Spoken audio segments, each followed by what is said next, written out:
Hello everyone, my name is Lisa and I'm the Viet vegan because I'm Viet and I'm vegan, and today I've partnered with Impossible Beef to recreate a plant-based version of Bún Chả, a northern Vietnamese dish that is kind of like the southern bún thịt nướng, but these juicy, savory, plant-based meatballs are eaten with a brothy dipping sauce instead of the more potent nước chấm known in bún. First, we'll start off by making the pickles for this dish using carrots and kohlrabi. There are a few different variations of this dish. Some of them use this carrot directly in the broth, some of them have it separately, some of them have green papaya in the dipping broth. The version that I'm doing, I'm making these pickles separately. I saw this was how Helen from Helen's Recipe made it, so I was like, you know what, I like this. I like that it's simple and it's easier to store this way. I'm using kohlrabi instead of green papaya because one, green papaya, not only is it a little bit harder to find unless you have an Asian market by you, it just makes a lot of pickle.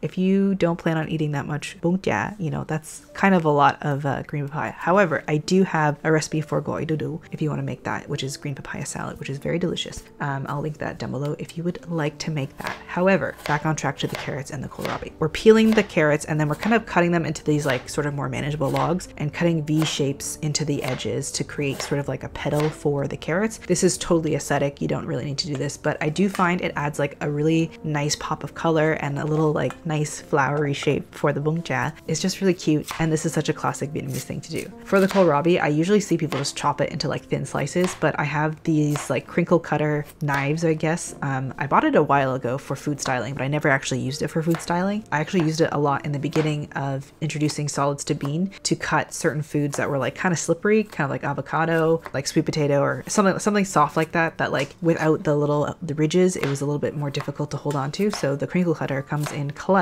when feeding babies. So anyway, just like with the flower shaped the carrots, using a crinkle cutter on the kohlrabi is purely aesthetic. You don't need to do it, but I do think it adds a little fun interest to this dish. So I'm cutting these again into thin slices. If you have a mandolin slicer or if you have superior knife skills, you know, cut however you want them to be. We will be using salt to sort of extract excess moisture out of this, so you will have a nice crunchy carrot or kohlrabi despite what size they are, but I do find that the thinner they are, the more pleasant the eating experience. You know, use whatever you use. Once all your vegetables are prepped, sprinkle 2 teaspoons salt over top in like a large bowl. You can use whatever salt you want. I'm using kosher salt here. You can use pickling salt, table salt, whichever you want. You're gonna rinse off the salt anyway, so it doesn't really matter what kind of salt you're using. We're gonna let that sit for about 15 to 20 minutes while we prepare the meatballs.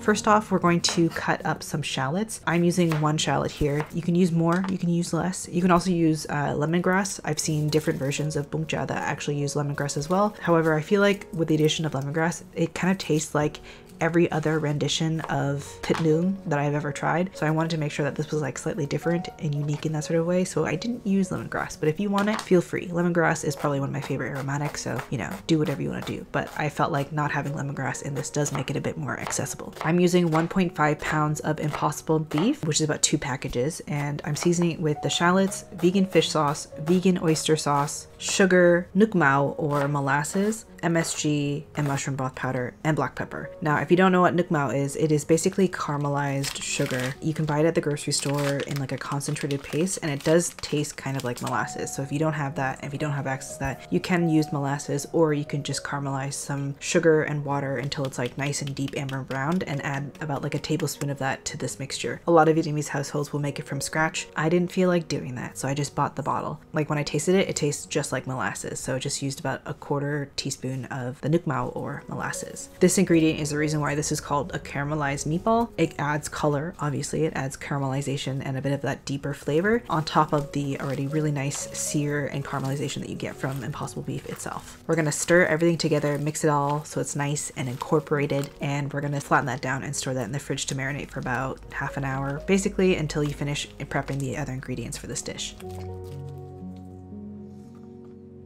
Your vegetables should have been pickling for about 15 to 20 minutes by now, so we're gonna go ahead and rinse and drain those really well. We wanna rinse off as much salt as possible because we just want a sweet and sour pickle. We don't want a salty pickle. So I rinse and drain this twice, and you'll know that the pickles are ready when your carrots or any of your thicker cuts are nice and flexible like this. That way you have a nice crunchy pickle that's not too crunchy, you know? Season with some sugar and vinegar. I'm using 1 part sugar to 2 parts vinegar for a nice sweet and sour pickle. You can transfer this over to a jar or you can leave it in a bowl, but I just transfer it to like a little leftover salsa jar, and that is quick pickling in the fridge while I prepare the remaining ingredients. Next, we'll cook the rice vermicelli. I'm using like a thin noodle and it's called Bún Chả on like the packaging. I've tried different rice vermicellis, but some of them are just like not as good. They're not as chewy, not as delicious. And this one you just cook for 5 minutes and it's nice, chewy, bouncy. It's perfect. So I drain immediately as soon as it's like cooked to the tender, chewy sort of texture that I like. I rinse immediately and shock with cold water so you don't keep overcooking, because then the noodles kind of like fall apart. Pour back into the pot, shock more with cold water, and then I'm pulling them into this colander to sort of separate into serving size clumps. Now, if you've been following here for a while, I've made various versions of this noodle hack on YouTube, on TikTok, on Instagram. It is one of the best things my mom has ever taught me because it has changed how I serve noodles. Instead of getting one giant clump, you get these nice serving size clumps that are perfect for eating.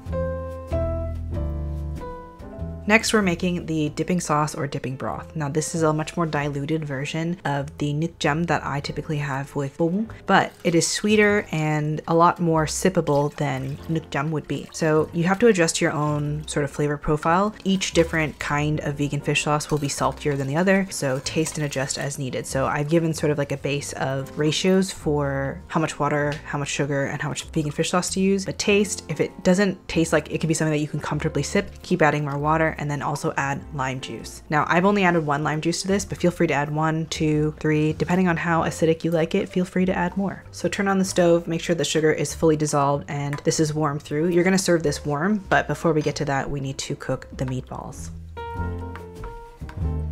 To cook the meatballs, I use this 3 tablespoon ice cream scoop or cookie scoop. I think it's a cookie scoop, but it's really great for these meatballs. It is the perfect size. You just sort of roll them into a round disc shape, and this makes for easier, more even cooking. Because if you cook in a ball, then you have to like roll it around, you know. This way you just don't have to cook 2 sides. It's great. I don't add any cooking oil to this. The Impossible is plenty juicy on its own. You'll see in a moment, but it is nice, juicy, and you're just gonna cook until it is caramelized on both sides. My like stove is a little weird, so I cook until one side is like brown, then I flip, and then I keep cooking until the middle kind of stops getting that like red juiciness. I think I've mentioned it in past videos, but Impossible meat has been one of the key reasons that Eddie has been able to go vegan. He was sort of hesitant to go vegan because in the past he hadn't really found any products that really replicated burgers in a way that was like flavorful, the way that he really liked to enjoy like a satisfying burger. Ever since Impossible came out with their burger, I think it was in 2016, it was like maybe about a year before we got engaged that he went vegan, because he tried the Impossible burger and was like, yeah, actually I could go vegan if this is like an option, and it's a game changer. Honestly, like we use Impossible all the time in our house for burgers, for stroganoff, for anything that uses like a beefy sort of component, and Impossible just does the job, and it's juicy, it's succulent, it's just really great. So we're really grateful in this household for Impossible because that is what made Eddie going vegan possible.